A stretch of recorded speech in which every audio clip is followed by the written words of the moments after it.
Hello and welcome to another podcast here at Echoes from the Valley.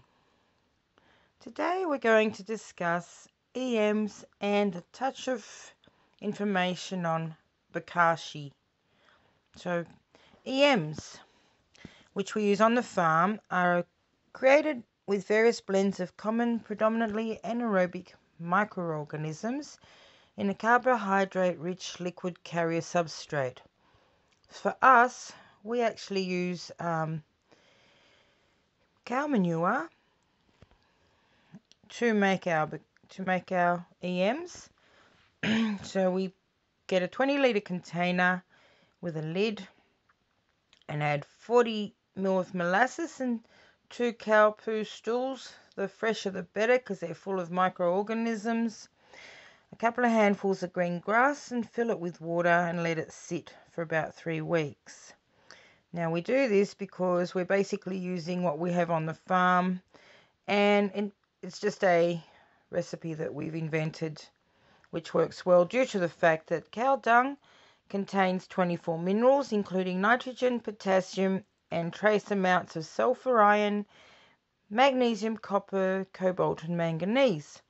And because the cow dung harbours rich microbial diversity, including bacteria and lactobacillus, protozoa and yeast, the molasses and the grass, which also blends in with the cow manure, creates for us our own invention of EMs. So EMs basically consist of photosynthesizing bacteria, lactic acid and yeast, antinomycetes and fermenting fungi. Their relationship to the soil system when we place them on the soil means that the microorganisms help build the soil up to a living soil by decomposing in the soil and converting it to humus containing nutrients. So for us, we had very clayey soil, which then built it up.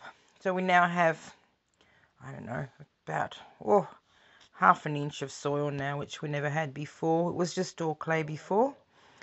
So EM cultures suppress soil-borne pathogens and accelerate the decomposition of organic wastes. They work because the lactic acid bacteria, yeast and phototrophic bacteria contained in the EMs can be help break down these soil by working, especially if it's kept moist. And another interesting fact is that you can use that EM in cow water to assist in drought-stricken cattle, which will help them get the most out of their feed. And that's probably a nice, healthy way of doing it, I would suggest. In finishing on this topic on EMs, I'd like to pay a tribute to Dr. Teruo Higa, born the 28th of December 1941 in Okinawa, Japan. He was interested in microorganisms. He began by researching microorganisms one at a time and got very little result until he started collecting several strains all in the same bucket, which one day in exasperation he just threw them in the garden outside of the lab, and a week later noticed a difference in the grass.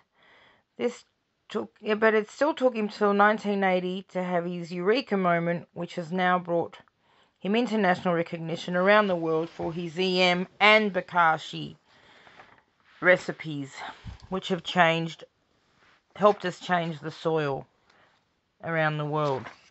I'm going to also finish with another couple of recipes, one on EMs and one on the Bokashi. So, not on the EMs. We're going to do the one on the Bokashi, which is a really big recipe and one that I'm probably going to do in the next week.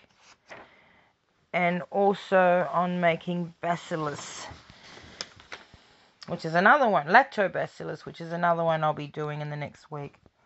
Okay, so the Bokashi recipe needs 25 litres of fertile forest soil, Good luck with that one. 25 litres of wheat bran, 25 litres of charcoal powder, 50 litres of sawdust, 2 litres of raw milk and 200 grams of yeast, 5 litres of molasses and 6 litres of water. Mix dry, allow to ferment in a container with a tight lid, but it also has an airlock.